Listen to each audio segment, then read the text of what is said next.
Hello once again welcome to the remedial chemistry. तो आज के इस वीडियो लेक्चर में हम लोग कंप्लीट करने वाले हैं यूनिट 1। तो जी हाँ, यूनिट 1 अब हमारी कंप्लीट होने वाली है, जिसका लास्ट लेक्चर आज है ऑर्गेनोमेटेलिक कंपाउंड्स। देन हम ऑर्गेनिक में वापस आ जाएंगे। ऑर्गेनिक के ऑलरेडी 3 चैप्टर ऑलमोस्ट कंप्लीट हो चुके हैं, बस उसके बाद फिर वही बचता है। तो चलिए आज इसको खत्म करते हैं। तो अगर आप लोग चैनल पे पहली बार आ रहे हैं, पहली बार इसको विजिट कर रहे हैं, तो यहाँ पे मैं आपको बता दूं कि यहाँ पर हम लोग कंप्लीट सिलेबस करने वाले हैं विद क्वेश्चंस। पहले लेक्चर्स, उसके साथ ही क्या आ रहे हैं, फिर क्वेश्चंस का अलग से एक लेक्चर आ रहा है। अगर आप लोगों ने और भी कोई वीडियोस देखने हैं तो लिंक आप लोगों को यूनिट 1 का डिस्क्रिप्शन बॉक्स में मिल जाएगा और यूनिट 2 का भी। तो चलिए स्टार्ट करते हैं। तो सबसे पहली बात यह है कि ऑर्गेनोमेटेलिक कंपाउंड्स क्या होते हैं। तो ऑर्गेनोमेटेलिक, जैसे नाम से ही पता चल रहा है आपको कि ऑर्गेनोमेटेलिक मतलब मेटल और ऑर्गेनिक। ऑर्गेनिक का मतलब होता है कार्बन। तो मेटल और कार्बन के बीच में बॉन्ड हो, बस शर्त यह है कि वो कार्बन कौन सा कार्बन होना चाहिए, ऑर्गेनिक कार्बन होना चाहिए। तो क्या होते हैं ऑर्गेनिक कंपाउंड्स, ऑर्गेनोमेटेलिक, जहां पर मेटल और कार्बन के बीच में बॉन्ड हो और वो कार्बन ऑर्गेनिक होना चाहिए। फॉर एग्जाम्पल जैसे AgCN, ये मेटल है, जी हाँ। ये कार्बन है, लेकिन क्या ये इनऑर्गेनिक है? नहीं। CN तो अपने आप में एक इनऑर्गेनिक एग्जाम्पल होता है। यहाँ पे H वगैरह लगे होते तो कोई बात थी। तो ये आपका ऑर्गेनोमेटेलिक कंपाउंड नहीं है। तो क्या क्या हो सकते हैं, फॉर एग्जाम्पल देखते हैं। एक होता है आपका बहुत कॉमन एग्जाम्पल, ग्रिग्नार्ड रिएजेंट। तो पहला बेसिक सवाल तो इसकी डेफिनेशन से हो सकता है कि इनमें से कौन सा जो आपका है वो ऑर्गेनोमेटेलिक है। तो ग्रिग्नार्ड रिएजेंट को आप लिखते हैं RMgX। तो यहाँ पे मेटल होता है Mg, R की जगह कुछ भी रख सकते हैं आप, इवन बेंजीन भी रख सकते हैं। बेंजीन में ये कार्बन हो गया हर कॉर्नर, तो ये MgX। X can be Cl और Br, I भी हो सकता है। और R की जगह आप CH3MgBr ये भी लिख सकते हैं। तो मैंने कहा कुछ भी लिख सकते हैं, बेंजीन वाला हो या साइक्लिक हो, जो भी आप लेना चाहें वो ले सकते हैं यहाँ पे, राइट। उसके बाद एक एग्जाम्पल तो ये हो गया। एक एग्जाम्पल लिख लो, गिलमान रिएजेंट। वैसे ये एग्जाम्पल मुझे लगता है मुझे क्लासिफिकेशन के साथ बताना चाहिए, चलो इसको लिख देते हैं। R2CuLi। R आपका ऑर्गेनिक हो गया, Cu आपका मेटल हो गया।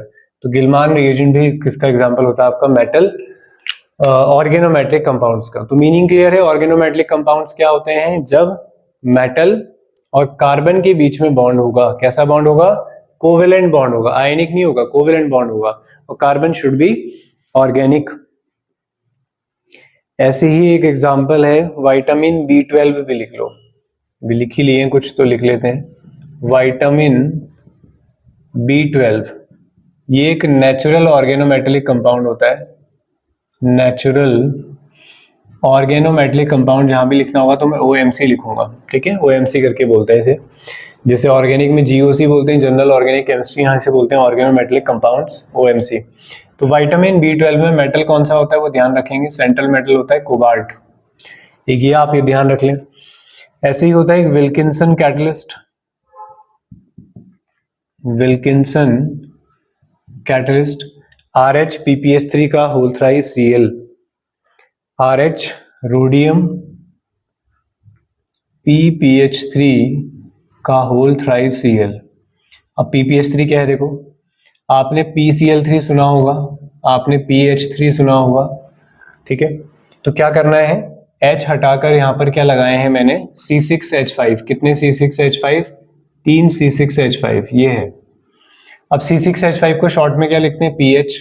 तो इसलिए फॉर्मूला पड़ गया PPH3 कि एक फास्फोरस के साथ 3 फिनाइल ग्रुप लगे, यानी कि C6H6। इसका नाम होता है ट्राइफिनाइल फॉस्फीन। क्या बोलते हैं? Triphenyl phosphine. ये कैटलिस्ट है आपका। ऐसे ही होता है हमारे पास और एग्जांपल लिखें अगर, अच्छा एक एग्जांपल इंपॉर्टेंट है, ये लिख लो, फेरोसीन। फेरोसीन, ठीक है। फेरोसीन आयरन का कंपाउंड होता है। Cp का होल ट्वाइस, आगे डिटेल में समझोगे, ठीक है। Cp का होल ट्वाइस Fe।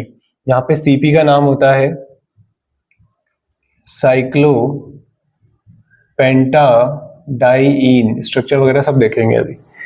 एक और लिख लो यूरेनोसिन, URAN, यूरेनेसिन या यूरेनोसिन ऐसी कुछ बोलते हैं, ठीक है, स्पेलिंग थोड़ा चेक कर लेंगे। तो यहाँ पे होता है C6H6 का होल ट्वाइस, 2 बेंजीन लगे होंगे और बीच में। तो अगली हेडिंग है classification of OMC, organometallic compounds, ठीक है। तो इसमें क्लासिफिकेशन है, फॉर्मेलिटी है एक तरह से क्लासिफिकेशन की, क्योंकि सिलेबस में दिया है क्लासिफिकेशन, तो मैं लिखा दे रहा हूँ। नहीं तो मैंने वैसे भी जब पहले पढ़ाया है तो इसको बस सीधे सीधे पढ़ाए हैं, कंपाउंड सीखने क्या है क्या है। मेन ग्रुप्स क्या होते हैं आपके, P और S ब्लॉक के एलिमेंट। तो अगर आपसे मैं पूछूं कि मेन ग्रुप वाले कौन कौन बनाते हैं आपके ऑर्गेनोमेटलिक कंपाउंड, तो अभी आपने लिखा था, एक लिखा था गिलमान रिएजेंट R2CuLi, एक लिखा था ग्रिग्नार्ड रिएजेंट।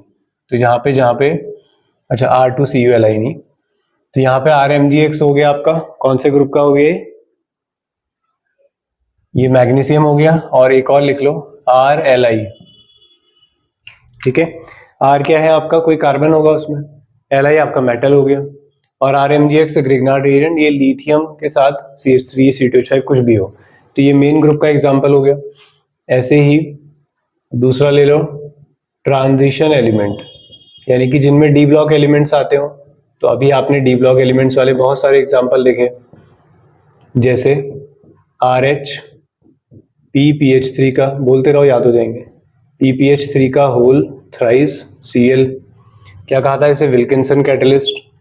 और फेरोसिन CP साइक्लोपेंटाडाइईन का होल ट्वाइस Fe, ये था आपका। गिलमान रिएजेंट कॉपर आ गया यहाँ पे R2CuLi। तो ये ट्रांजिशन एलिमेंट्स हो गए। फिर F ब्लॉक का एलिमेंट भी लिया हमने एक, यूरेनोसिन लिखा था ना, F ब्लॉक एलिमेंट, तो एक ही एग्जांपल था उसका यूरेनोसिन। तो क्या था वो, C6H6 का होल ट्वाइस U। तो इस तरीके का एक क्लासिफिकेशन होता है। आई बात समझ में। तो ऑर्गेनोमेटलिक कंपाउंड्स में ये आपने ध्यान रखना है। अच्छा एक एग्जांपल और इसमें इंपॉर्टेंट है, जिगलर नाटा कैटलिस्ट, ठीक है, मेन ग्रुप में ही है जिगलर, ये तो मैंने वहां भी बताया कोऑर्डिनेशन में। नाटा कैटलिस्ट क्या होता है, C2H5 का होल थ्राइस Al, हाँ ठीक है, प्लस TiCl4। तो यहाँ पे आप देख सकते हैं मेटल और किसके बीच में, कार्बन के बीच में बॉन्ड है, जिगलर नाटा कैटलिस्ट, ठीक है। पॉलीथीन बनाने के लिए यूज किया जाता है इस कैटलिस्ट को, जिसे हम बोलते हैं जिगलर नाटा कैटलिस्ट। क्लियर हुआ। उसके बाद कुछ इलेक्ट्रॉन काउंट में आपको बताता हूं, और फिर हम बात करेंगे 18 इलेक्ट्रॉन रूल की, जहां से बहुत पॉसिबिलिटी है कि आपके एग्जाम में सवाल आ रहा हो, ठीक है। 18 इलेक्ट्रॉन रूल और मेटल मेटल बॉन्ड, वो दो चीजें हैं। लास्ट ईयर LD वाले एग्जाम में जो है वो मेटल मेटल बॉन्ड से सवाल आया हुआ है। तो इस बार हो सकता है कि 18 इलेक्ट्रॉन रूल आ जाए, बहुत इंपॉर्टेंट 18 इलेक्ट्रॉन रूल। तो इलेक्ट्रॉन काउंट का थोड़ा सा मैं आपको आइडिया दे देता हूं। तो इलेक्ट्रॉन काउंट में क्या करना है, देखो हमारे पास अगर जो लिगेंड्स हैं, लिगेंड्स तो समझते हो ना, कोऑर्डिनेशन पढ़ के आए हो, देखो सीक्वेंस में पढ़ना, ठीक है। ऐसे गड़बड़ मत करना कि कभी ये चैप्टर उठा दिया वो चैप्टर उठा दिया, फिर ऐसे गड़बड़ होगी आपको। अगर आपके पास न्यूट्रल लिगेंड्स हैं लाइक CO, तो CO का इलेक्ट्रॉन काउंट कभी भी नहीं बदलेगा, चाहे आप CO के साथ 5 मेटल क्यों ना लगा दो, वो 2 ही इलेक्ट्रॉन देगा, होते ही इतने हैं। NH3 भी हमेशा कितने इलेक्ट्रॉन देगा, 2 इलेक्ट्रॉन देगा। H2O 2 ही इलेक्ट्रॉन देता है, भले 4 दिखाए मैंने वहां पर, लेकिन डोनेट 2 ही कर सकता है। तो ये न्यूट्रल लिगेंड्स हैं जो कभी भी अपने इलेक्ट्रॉन काउंट को चेंज नहीं करेंगे। जब भी ये लिखे होंगे तो आप एक H2O के लिए 2 इलेक्ट्रॉन मानोगे, एक NH3 के लिए 2 इलेक्ट्रॉन, CO के लिए 2 इलेक्ट्रॉन। ऐसे ही अगर न्यूट्रल के अलावा हम आ जाए नेगेटिव वाले में, ठीक है, जैसे CH3 है, खाली CH3 लिखा है, अब तुम्हें पता है कि तो 4 बॉन्ड बनाता है, ठीक है, अलाइनमेंट ठीक तो हो रहा है ना। जैसे CH3 है हमारे पास, तो CH3 आप जानते हैं कितने बॉन्ड बनाता है आपका, CH3 4 बॉन्ड बनाता है, तो ये एक बॉन्ड और बनाएगा, तो मेटल के साथ जब ये जुड़ेगा तो सिर्फ कितने इलेक्ट्रॉन देगा, एक ही इलेक्ट्रॉन देगा, तो इसका इलेक्ट्रॉन काउंट कितना लिखोगे, 1 इलेक्ट्रॉन लिखोगे। ऐसे ही NH3 है, ठीक है, NH3 है, अगर ये NH2 1 नेगेटिव होता तो आपको पता है कि ये तो एक और बॉन्ड बनाएगा, 3 बॉन्ड बनाता है मिनिमम, तो अगर ये एक ही मेटल से जुड़ा है, ठीक है, तो ये मेटल को सिर्फ कितने इलेक्ट्रॉन देगा, अपने 2, यानी कि शेयरिंग करके 3 बॉन्ड बनाना चाहेगा, तो उस टाइम पे भी कितना बोलोगे, 1 इलेक्ट्रॉन काउंट, ठीक है। इस तरीके से हमें करना है। जैसे PCl3 है, तो PCl3 की जगह तो हमें क्या मिलेगा यहाँ पे, PPS3, तो P के 3 बॉन्ड होते हैं, तीनों हो गए हैं कंप्लीट, तो फास्फोरस कितने इलेक्ट्रॉन काउंट रखेगा, 2 इलेक्ट्रॉन काउंट रखेगा। लेकिन यहीं पर अगर मैं PPH2 कर देता हूं, तो अब 2 बॉन्ड बने हैं, 3 बनाता है, तो 1 इलेक्ट्रॉन काउंट होगा। आई बात समझ में? तो जब तक इलेक्ट्रॉन काउंट 1 से ज्यादा नहीं होगा, जब तक उसके बॉन्ड कंप्लीट ना हो जाए, तो पहले हर कोई अपना मिनिमम क्राइटेरिया पूरा करेगा। जैसे नाइट्रोजन कितने बॉन्ड बनाता है, देखो नाइट्रोजन 3 बॉन्ड बनाता है, अगर मैं बोलूं खाली N देता हूं मैं आपको, तो इलेक्ट्रॉन काउंट कितना होगा, तो आप बोलोगे सर N है ना, तो N जो है वो पहले तो 3 बॉन्ड बनाएगा, ठीक है, उसके बाद जब ये बॉन्ड बन जाएंगे तो उसके बाद वो इलेक्ट्रॉन काउंट को बढ़ा सकता है, ठीक है। एग्जांपल से समझ में आएगा, अप्लाई करा के दिखाता हूं मैं भी। तो अब हेडिंग डाल लेंगे आप लोग, 18 electron rule, very very very important electron. Okay, तो 18 इलेक्ट्रॉन रूल का पहला एग्जांपल है हमारे पास, कुछ थोड़े ठीक एग्जांपल से स्टार्ट करते हैं। CH3MO CO का होल थ्राइस, तो ये है, ठीक है। अब ध्यान से समझेंगे, कॉन्सेप्ट बनाना है जो गलतियां ना हो। इलेक्ट्रॉन काउंट करने हैं हमें, टोटल वैलेंस इलेक्ट्रॉन काउंट करने हैं, राइट।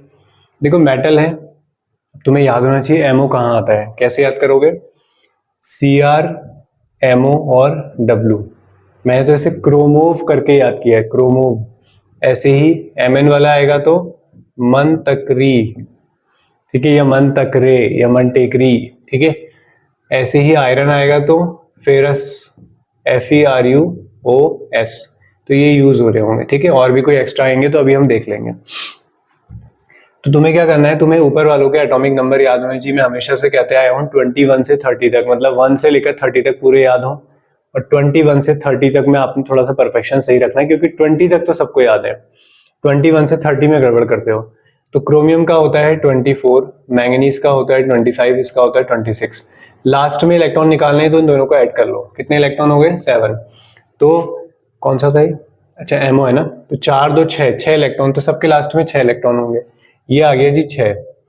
अब CO बताओ कितने CO हैं, 3 CO है, राइट। अभी मैंने कहा था कि CO तो न्यूट्रल होता है, तो न्यूट्रल है तो कितने इलेक्ट्रॉन देगा, 2, तो कितना हो गया इंटू 2। अब आया CH3, C तो 4 बॉन्ड बनाता है, 3 ही बॉन्ड बने, एक बॉन्ड और बनाएगा तो 1 इलेक्ट्रॉन और यूज कर लेगा, तो कितने आगे बोलो, तो ये हो गया आपका 6 + 1 और ये 3 2 जा 6, 6 6 12 और 1 ये 13। कुछ मिस हो गया क्या इसमें, CH3Mn, अरे यार Mn था ये, चलो कोई बात नहीं, यही करके बना लो। तो फिलहाल इसमें 13 इलेक्ट्रॉन आ रहे हैं, ठीक है। अब मैं इसी एग्जांपल को बदल देता हूँ, CH3 ये है आपका Mn, CO का होल थ्राइस। अब तुम लोग बनाओ, तो CH3 की वजह से इलेक्ट्रॉन काउंट 1, मैंगनीज 25, तो 5 और 2 7, तो ये 7 आ गया, और ये हो गया 3 इंटू, और ये हो गया 2, तो कितना आ गया 7 और ये 8, 3 2 जा 6, तो कितना आ रहा है 14 इलेक्ट्रॉन आ रहे हैं, ठीक है। तो ये आ रहा है तुम्हारा 14 इलेक्ट्रॉन। तो 18 इलेक्ट्रॉन रूल को फॉलो नहीं कर रहा है। सवाल क्या होगा, आपको 4 ऑप्शन दे देगा, which one follow 18 electron rule, तो आपने देखना है ये फॉलो नहीं कर रहे हैं। नेक्स्ट FeCO का होल 5, ध्यान रखना कोबाल्ट होगा तो कैपिटल C लिखा होगा, स्मॉल o, दोनों कैपिटल हैं और ज्यादा भी है, ठीक है। चलो बनाओ, आयरन 26 कितना हो गया 8, CO कितने हैं 5 इंटू 2, तो 8 + 10 18, तो ये 18 इलेक्ट्रॉन रूल को फॉलो कर रहा है। नेक्स्ट फिर है CP का होल ट्वाइस CO, CP का होल ट्वाइस CO बाहर से लगा है +1, तो अब आगे है वो एग्जांपल जिसका तुम्हें इंतजार था वो घड़ी आ गई है। तो सीपी क्या है? सीपी होता है बच्चों साइक्लोपेंटाडाइईन। साइक्लोपेंटाडाइईन, ये रहा साइक्लोपेंटाडाइईन, ठीक है, यहाँ पे नेगेटिव लगा लो। तो साइक्लोपेंटाडाइईन, साइक्लो मतलब क्लोज, पेंटा मतलब 5 कॉर्नर, डाई मतलब 2 ईन। अब होता क्या है, जब सीपी होगा वो मेटल के साथ यहां से भी जुड़ेगा, यहां से भी जुड़ेगा और यहां से भी जुड़ेगा। इसका मतलब क्या है, जो मैंने डबल बॉन्ड में एक लाइन लगाई है बीच में, इसका मतलब ये कार्बन भी जुड़ा है, ये कार्बन भी, दोनों कार्बन जुड़े हैं, ये दोनों कार्बन भी जुड़े हैं और ये भी, इसका मतलब 5 के 5 कार्बन जुड़े हुए हैं, ठीक है। तो कितना काउंट हो गया इलेक्ट्रॉन? 5। निकाल दो फिर कितना आ जाएगा, यहीं पे सॉल्व कर लेते हैं। सीपी की वजह से कितना काउंट आ गया फिर? 5। कितने सीपी हैं? 2, प्लस कोबाल्ट, कोबाल्ट लिख देते हैं, देखो कोबाल्ट को बोलते हैं कोरियर, ठीक है, CORHIR, कोरियर। तो ये होता है 27, तो 7 8 9 हो गया, तो 9 आ गया। अब +1 है मतलब एक कम कर देना इलेक्ट्रॉन, तो कितना हो गया? 10 + 8, 18 इलेक्ट्रॉन। आई बात समझ में? सीपी लिखा होगा तो कितना इलेक्ट्रॉन काउंट? 5, ठीक है। तो नेक्स्ट मैं एक स्ट्रक्चर बना के दे रहा हूं। एक Cr है, उसके साथ इस तरीके से ये जुड़ा है, ठीक है। तो ये C6H6 है, बीच में मैंने लगा दिया, मतलब सबसे जुड़ा है, हर कार्बन से, ठीक है, हर कार्बन से जुड़ा है। अच्छा ये 5 वाला था,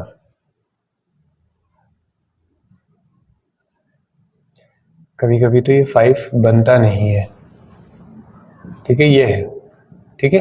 तो ये सबसे जुड़ा होगा, तो इसके लिए काउंट कितना हो गया? 5। Cr कितना है देखो, बोलो यार जल्दी बोलो, 4 और 2 6, कितने CO है? 3 इंटू 2, तो 5 + 6 + 6, तो 6 6 12 12 5 17, तो कितना इलेक्ट्रॉन काउंट आ गया यहाँ पर? 17 इलेक्ट्रॉन काउंट आ गया है। क्लियर हुआ? ऐसे ही एक और एग्जांपल लेते हैं, जो मैंने अभी एक एग्जांपल लिखाया भी था, फेरोसीन, ठीक है। तो आपसे डायरेक्ट पूछ ले कि फेरोसीन कितनी इलेक्ट्रॉन काउंट रखता है, तो देख लेते हैं। फेरोसीन, तो फेरोसीन में आप लोगों ने क्या बनाया था? Cp का होल ट्वाइस Fe। अब तो तुम स्ट्रक्चर भी बना सकते हो कि सर Cp मतलब साइक्लोपेंटाडाइईन, जो आपने अभी बताया था थोड़ी देर पहले, ये रहा, ऐसे ही एक और ये रहा, ठीक है। तो इसकी वजह से टोटल इलेक्ट्रॉन काउंट कितना हो गया? 5। कितने Cp हैं? 2। आयरन के लिए कितना होगा? 26 है ना, तो 8, तो 10 और 8 18, तो ये इस तरीके से होगा। आई बात समझ में? एक और एग्जांपल स्ट्रक्चर से बनाते हैं इसको। टाइटेनियम लगा है और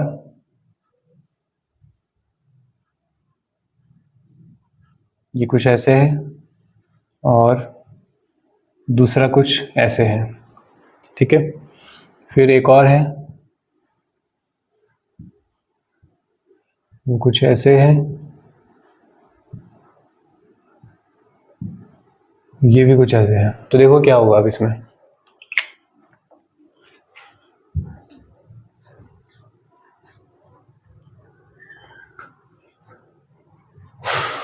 तो है तो Cp ना, 4 के 4 Cp हैं, लेकिन यहाँ पे टाइटेनियम सिर्फ एक कार्बन से जुड़ा है, यहाँ पे भी सिर्फ एक से, तो ये 5 इलेक्ट्रॉन काउंट नहीं, 5 बॉन्ड ही नहीं बना रहा है उसके साथ, एक बना रहा है सिर्फ। तो इसको बोलते हैं ईटा1। ईटा क्या होती है यहाँ पर? हैप्टिसिटी। क्या बोलते हैं? हैप्टिसिटी। तो आप बोलोगे Cp जो है, ऐसे लिखा होगा पेपर में, ईटा1 Cp, तो क्या समझोगे कि Cp ने सिर्फ एक बॉन्ड बनाया है। इसके लिए क्या लिखा होगा फिर? ईटा5, यानी कि 5 बॉन्ड बनाए हैं, इसके लिए भी ईटा5, इसके लिए ईटा1। चलो फिर बताओ, 5 वाले कितने हैं? 2 है ना, तो 5 × 2। टाइटेनियम, टाइटेनियम याद है तुम्हें? टाइटेनियम टाइजर हफ 22 होता है, ठीक है। तो 2 + 2 कितना हो गया? 4। एक और एक इसके वजह से आ गया 2, तो कितना हो गया? 10 और ये 6, तो कितना इलेक्ट्रॉन स्पीशीज आ गए? 6 इलेक्ट्रॉन स्पीशीज। ठीक है, ट्राई करो सॉल्व करके इसे एक बार। एक और अच्छा एग्जांपल देता हूं तुम्हें मैं। तो ईटा वगैरह लिखा होगा तो समझ जाओगे ना, कोई दिक्कत तो नहीं आएगी। ईटा के हिसाब से आप हैप्टिसिटी बता सकते हो। और देखते हैं अभी एग्जांपल, रुक जाओ, इसे बताना जरा। Ru Cl Cl Cl Cl double bond CH2। चलो Ru देखो कहाँ है, आयरन वाले में है ना। Cl Cl सब ने एक एक बॉन्ड बनाए हैं, तो 4 Cl हैं, तो 4 तो ये हो गया। Ru कितना होगा, 26 वाले में ही होगा, तो 6 और 7 8। कितने बॉन्ड, कितने कार्बन ने कितने इलेक्ट्रॉन यूज करे होंगे, 2, तो कितना आ गया 2। 8 4 12 13 14, तो it is a 14 electron species. ठीक है, कुछ मिस तो नहीं किया मैंने इसमें। ठीक है। और Cl की जगह वैसे यहाँ पे Cy था, Cl करके ही कर लो एक क्वेश्चन, दूसरा ऐसे कर लो। मैं इसलिए चेंज कर दे रहा हूँ क्योंकि जिन्होंने सही से पढ़े होंगे ये चैप्टर्स कभी, मतलब जो मास्टर्स वाले होंगे केमिस्ट्री वाले, उनको पता होगा कि ये कुछ कंपाउंड स्पेशल कंपाउंड होते हैं ना, तो उनको लगेगा कि ये गलत तो नहीं है। तो अगर हम एग्जाम्पल सॉल्व करने के पॉइंट ऑफ व्यू से देखें तो सही है, कोई दिक्कत नहीं। Cy लिख देते हैं। Cy क्या होता है, साइक्लोब्यूटीन। साइक्लोब्यूटीन कैसा होता है, ऐसा। तो इसका मतलब ये Ru जो है इससे जुड़ा है। कितने इलेक्ट्रॉन यूज होंगे इसके, 2। तो चलो 1 2 2 तो Cl आ गए।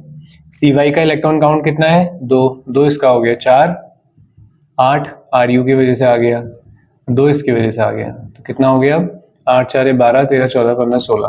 तो it is a 16 electron complex. बड़ा अच्छा कैटलिस्ट होता है ऑर्गेनिक में।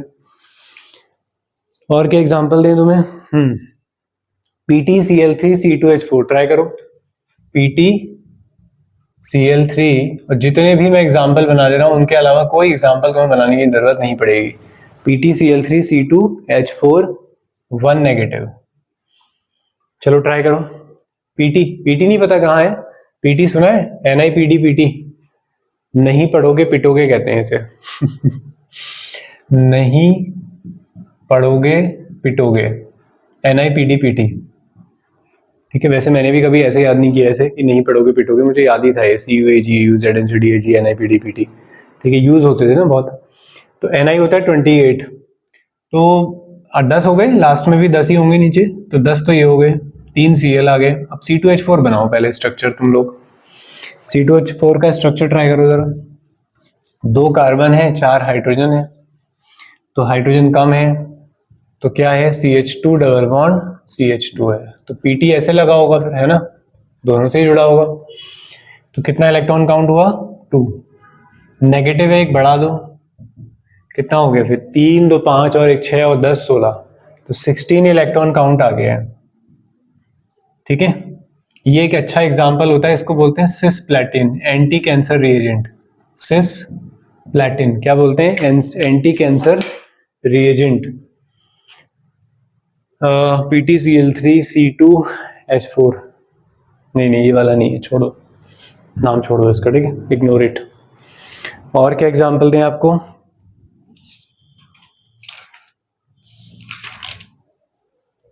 ठीक है, अब देते हैं कुछ ईटा वाले या थोड़े टिपिकल वाले और। चलिए, तो ये कुछ एग्जांपल हैं, देखो, ट्राई करो, फिर वापस आओ। चलो ट्राई कर लिए, वेरी गुड। ईटा 5Cp, कितना इलेक्ट्रॉन काउंट, 5। फिर क्या है Ru, अभी बताया था ना, FeRuOS, डी ब्लॉक मैंने पढ़ा दिया, याद होनी चाहिए तुम्हें।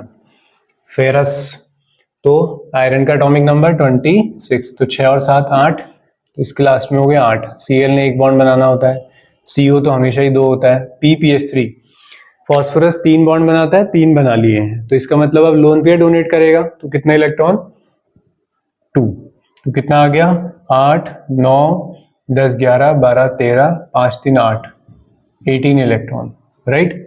अब चेक करो यहाँ W क्या बताया था मैंने, Cr MO और W, क्रोमोव। Cr का एटॉमिक नंबर 24, कितने होंगे लास्ट में, बोलो ना, 4 + 2 कितना, 6, तो W क्या हो गया अरे बोलो बेटा बबलू, डब्लू क्या है 6 हो जाएगा। CO कैपिटल O है, हाँ ये कितना हो जाएगा 6। फिर SiMe3 जानते हो SI कहाँ होता है? अरे सब इंस्पेक्टर नहीं यार, सिलिकॉन, ठीक है। कार्बन सिलिकॉन, कार्बन भी 4 बॉन्ड बनाता है, सिलिकॉन भी 4, लेकिन कितने बने हैं 3। एक और बनाएगा फिर तो एक ही होगा इलेक्ट्रॉन बस। Cl एक और बॉन्ड बनाता है।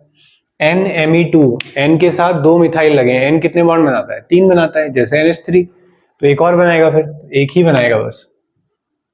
नेगेटिव, अच्छा नीचे वाले में है, तो 6 से 12 13 14 15 ही आ रहा है क्या? तो ये आ रहा है तुम्हारा 15 इलेक्ट्रॉन काउंट। हाँ 15 ही आ रहा है भाई, क्या कर सकते हैं। OS कितना होगा, OS 26, तो 6 और 7, 6 7 8। N बोलो भाई, बोलो बोलो बोलो बोलो, N कितने बॉन्ड बना सकता है 3, एक भी नहीं बनाया है, तो कितने इलेक्ट्रॉन काउंट 3 हो जाएंगे। Br एक बनाता है, 2 Br लगे हैं, 2 हो गए। P 3 बॉन्ड बनाता है, 3 बने हुए हैं तो 2 इलेक्ट्रॉन देगा। N 3 बॉन्ड बनाता है लेकिन 2 ही बने हैं, तो एक और चाहिए फिर। नेगेटिव मतलब बढ़ा दोगे 2, तो 3 2 5 6 7 8 9 10 8 18, तो ये हो गया 18 इलेक्ट्रॉन। आगे बात समझ में। तो ये कहानी, अगर आपके एग्जाम्पल में ईटा लिखा होगा इस तरीके से आपने करना है। ईटा 5 की जगह ईटा 3 लिखा है तो 3 इलेक्ट्रॉन लेना, ईटा 1 लिखा है तो 1 लेना, 2 लिखा है तो 2 लेना। समझ गए। अगर आपके किसी एग्जाम्पल में लिखा है μCl, ध्यान से समझना, लास्ट है μCl, तो म्यू का मतलब होता है ब्रिजिंग, मतलब कि Cl ने मेटल को दोनों साइड से बॉन्डिंग कराई है। अब इलेक्ट्रॉन काउंट कितने लें सर? तो देखो Cl जो अकेला होता है तो एक बॉन्ड बनाता है ना, तो अकेला होगा तो पहले तो वो अकेला ही होगा ना, तो जब वो अकेला होगा तो मेटल के साथ जब बॉन्ड बनाएगा तो कितना इलेक्ट्रॉन काउंट आएगा 1।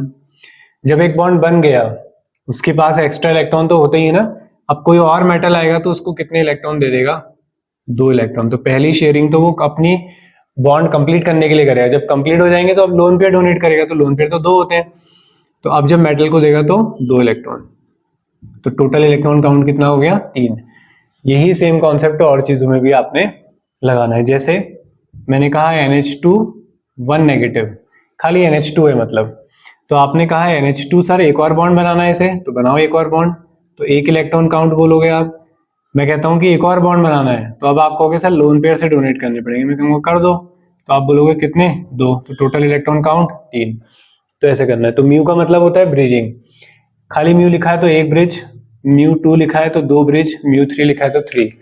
अब अगर मैंने लिखा है μCO, इसका मतलब यह है कि जो CO है वो ब्रिज बना रहा है।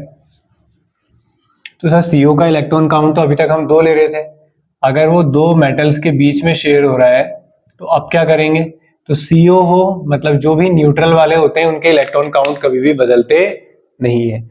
NH3 2 ही देता था, हमेशा 2 देगा, CO 2 देता था 2 देगा, H2O 2 हमेशा 2, तो न्यूट्रल वालों में कभी चेंज नहीं आएगा। तो इसी को बोलते हैं इलेक्ट्रॉन 18 इलेक्ट्रॉन रूल।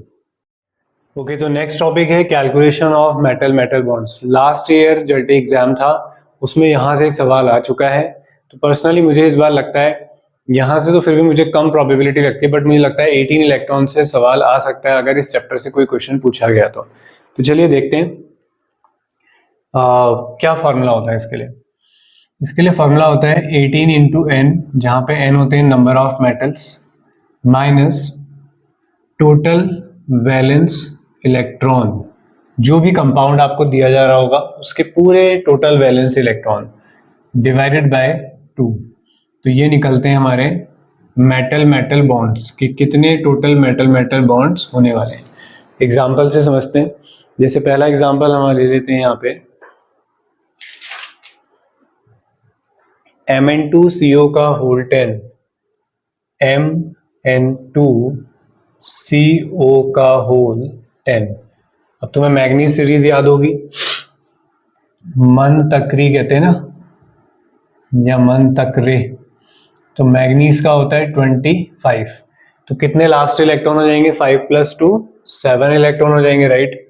तो कितने मैग्नीज हैं 2, तो क्या फॉर्मूला है 18 × 2 हो गया, 2 मेटल्स हैं, टोटल वैलेंस इलेक्ट्रॉन, मैंगनीज के लास्ट में कितने हो जाएंगे, 5 + 2 7, 2 मैंगनीज है तो कितने हो गए 14, 10 आपके पास CO है, 2 इलेक्ट्रॉन देता है एक, डिवाइडेड बाय 2, तो कितना आ जाएगा 36 माइनस 20 30 34, 34 डिवाइडेड बाय 2, तो ये कितना आ गया 1। तो यहाँ पर एक मेटल मेटल बॉन्ड प्रेजेंट है, मेटल और मेटल के बीच में सिर्फ कितने बॉन्ड प्रेजेंट है, एक metal metal bond. Next example देखते हैं, Fe2CO9, Fe2CO9, चलो चेक करके बताओ, चेक करो आप लोग, चेक करो इनसे, हो गया डन। चलो देख लेते हैं, तो 18 इंटू n कितने हैं 2, आयरन होता है 26, तो 6 + 2 8, 2 आयरन है आपके पास, तो 8 इंटू 2, CO कितना होता है इलेक्ट्रॉन 2, कितने CO है 9, डिवाइडेड बाय 2, तो कितना आ जाएगा 36 माइनस 8 दूनी 16 और 18, तो 16 और 18, 8 6 14, 1 2 3 34, 34 डिवाइडेड बाय 2, तो ये भी कितना आ गया आपका 1 आ गया है Fe2CO का होल 8 के लिए भी।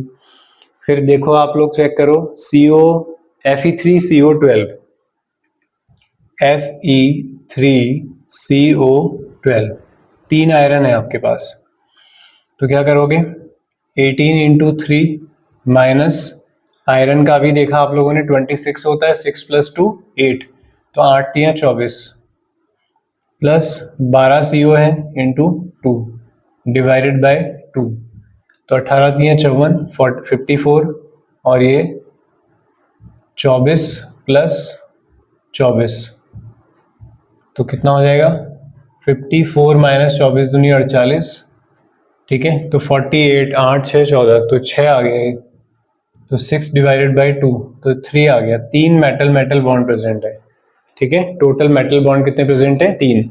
अब यहीं से एक और फॉर्मूले की जरूरत पड़ती है हमें, टोटल मेटल मेटल बॉन्ड तो 3 है, अब मैं जानना चाह रहा हूं एक मेटल कितने बॉन्ड बना रहा है, जैसे ये कितने मेटल हैं 3 मेटल है, बॉन्ड भी कितने हैं मेटल मेटल 3 है, लेकिन मैं अगर पूछूं कि एक मेटल कितने बॉन्ड बना रहा है, तो एक मेटल तो 2 ही बॉन्ड बना रहा है, तो ये हम निकालना चाह रहे हैं कि पर मेटल मेटल बॉन्ड कितना होगा।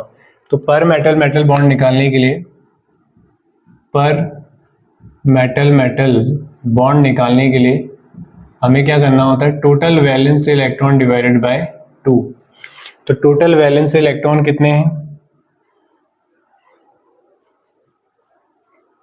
टोटल वैलेंस इलेक्ट्रॉन है आपके 48, 48 है ना, हाँ ओके, तो टोटल यहाँ पे आएगा आपका n, ठीक है, तो total valence electron, sorry total valence electron हाँ कितने 48, मेटल कितने 3, तो 3 कम 3 3 6 18, तो कितना आया 16।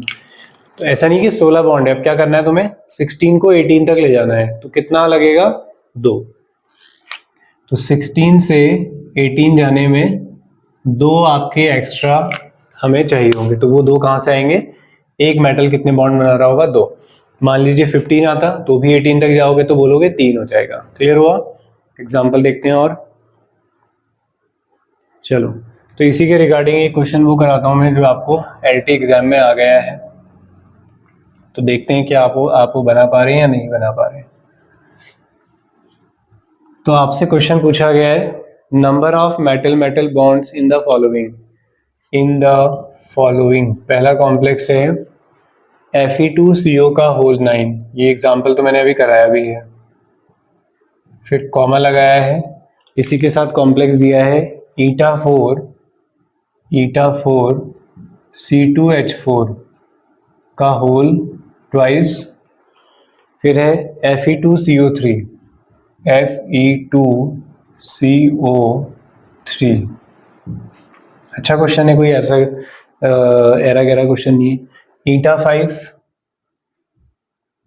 CP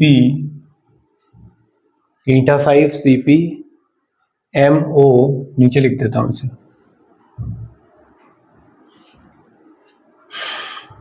ईटा 5 Cp फिर MO मॉलिब्डेनम दिया है, देन CO का होल ट्वाइस, CO का होल ट्वाइस और पूरे का भी होल ट्वाइस है, ये आपको गिवन है। ठीक है, ऑप्शंस में दिया है 1 1 2 1 1 3 1 1 4 2, इस तरीके से ऑप्शंस दिए हुए हैं, हम चेक कर लेते हैं। चलो पहले वाले में निकालते हैं। 18 इंटू n माइनस आयरन का बोलो कितना, 26, 2 और 6 कितना हो गया 8, 8 दूनी 16 और 9 दूनी 18 डिवाइडेड बाय 2, तो कितना आ गया 36 माइनस 8 6 14, 34 डिवाइडेड बाय 2, तो कितना आ गया 1। तो पहला तो हो गया आपका 1। दूसरे में चेक करते हैं, ईटा 4 कितनी होगी फिर हैप्टिसिटी, 4 होगी, कितने हैं 2 हैं तो 4 2 जा 8 हो गया। चलो पहले 18 इंटू n तो लिख लो, 2 मेटल है, माइनस ईटा 4 दिखाऊं तुम्हें कैसा होता है, C2H4 कैसा होता है, ये है C2H4। ठीक है, साइक्लोब्यूटाडाइन 1 2 3 4, 4 हाइड्रोजन लगे, 4 कार्बन लगे होंगे, तो हैप्टिसिटी 4 दी है, नहीं कि 4 के 4 बॉन्ड जुड़े हुए हैं, ऐसे जुड़ा होगा मेटल इससे, तो कितना हो गया 4 2 जा 8। आयरन कितना होता है 26 होता है, 6 + 2 8 2 जा 16। फिर उसके बाद यहाँ पे 2 था ना, बाहर 2 था क्या, एक सेकेंड ना, नहीं अच्छा यहाँ वाले में तो ये हो गया Fe2 हो गया, CO कितना हो गया 6 डिवाइडेड बाय 2, कितना आ गया 36 माइनस 8 6 14, 6 7 8 और ये 28 डिवाइडेड बाय इतना। ठीक है, तो 28 और 10 38, कितना आ रहा 8 और ये 4, कितना आ रहा 4 आ रहा है क्या, कैलकुलेशन ठीक किया मैंने, देख लो जरा एक बार। CO का होल थ्राइस है, थ्राइस किया है, ठीक है। 8 6 14, 16 और 14 6, कैसा ऐड किया मैंने 6 और 4, ठीक है, 10 हुआ 0, ये 1, तो 30 आ रहा है, सॉरी माय मिस्टेक। तो कितना बचा 6 यानी कि 3, तो मेटल मेटल बॉन्ड कितना आ गया 3, तो एक कॉम्बिनेशन ही हो गया। तो ऑप्शन में जो आंसर है वो इससे आ गया है, 1,3 वाला एक ही ऑप्शन था, तो लास्ट वाले को जरूरत नहीं चेक करने की, फिर भी हम करेंगे। ईटा CP ना 5 हो गया, MO CR MOW, CR का 24 होता है, 4 + 2 6, तो 6। उसके बाद CO 2 होता है, 2 CO है तो कितना हो गया 4। अब सबके बाहर से 2 भी लगा है तो इंटू 2 भी कर लो, कितना आ जाएगा 6 5 11, 11 4 6 4 10 5 15, 15 और दूनी 30, तो 18 इंटू n, कितने n हो गए 2, तो 36 माइनस 30 डिवाइडेड बाई 2, ये भी कितना आ रहा 3, तो आंसर ये है।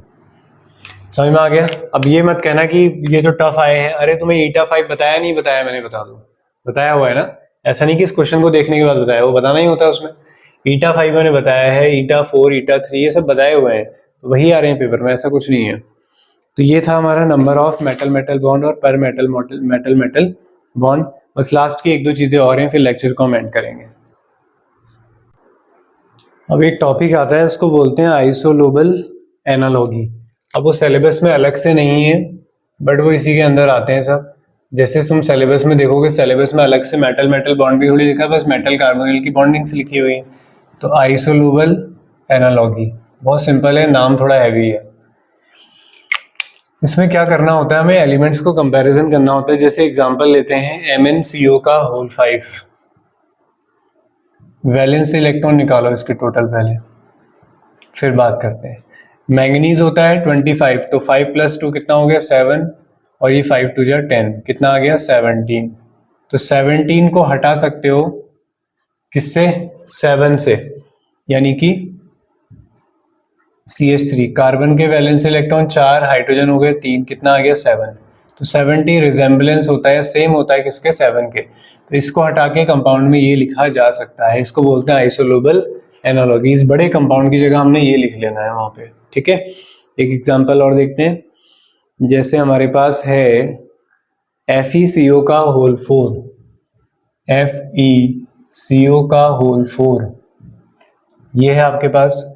आयरन 26, 6 + 2 8, और ये 4 2 8, कितना आया 16। तो आपसे क्वेश्चन क्या होगा ना, आपको ये कॉम्प्लेक्स दे देगा, फिर मैं आपको 4 ऑप्शन दूंगा कि कौन इसमें से इसके आइसोलेबल है।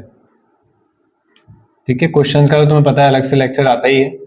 तो जैसे मैंने एक दिया आपको CH नेगेटिव, एक दिया CH3 नेगेटिव, और एक दिया आपको CH,